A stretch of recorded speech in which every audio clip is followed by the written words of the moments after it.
Welcome to our channel. Today we how to activate Nick Jr. streaming service, quick setup step by step clearly.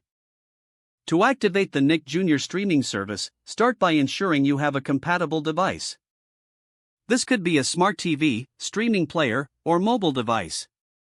Next, download the Nick Jr. app if you haven't already.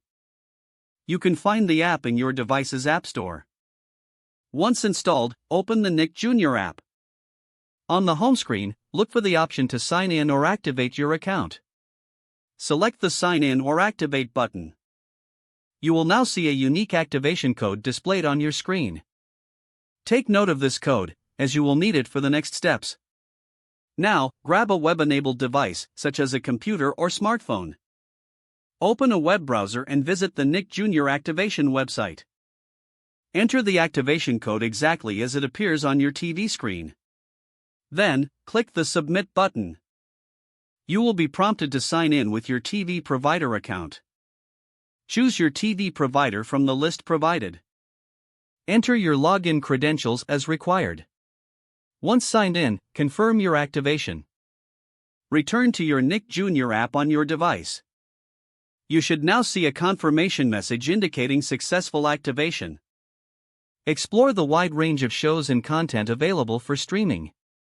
Enjoy your favorite Nick Jr. programs. If the page does not load, refresh the browser or try again in a private or incognito window.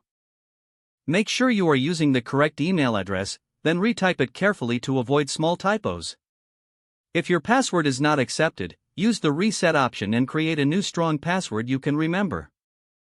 Check your spam folder for verification or security emails, then complete any requested confirmation steps. Enable two-factor authentication if available to improve account security and reduce unauthorized access risk.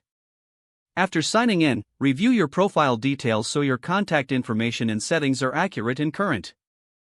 If you see an error message, note it down and try again after restarting your device and internet connection. Don't forget to like this video and subscribe to our channel for more step-by-step tech guides.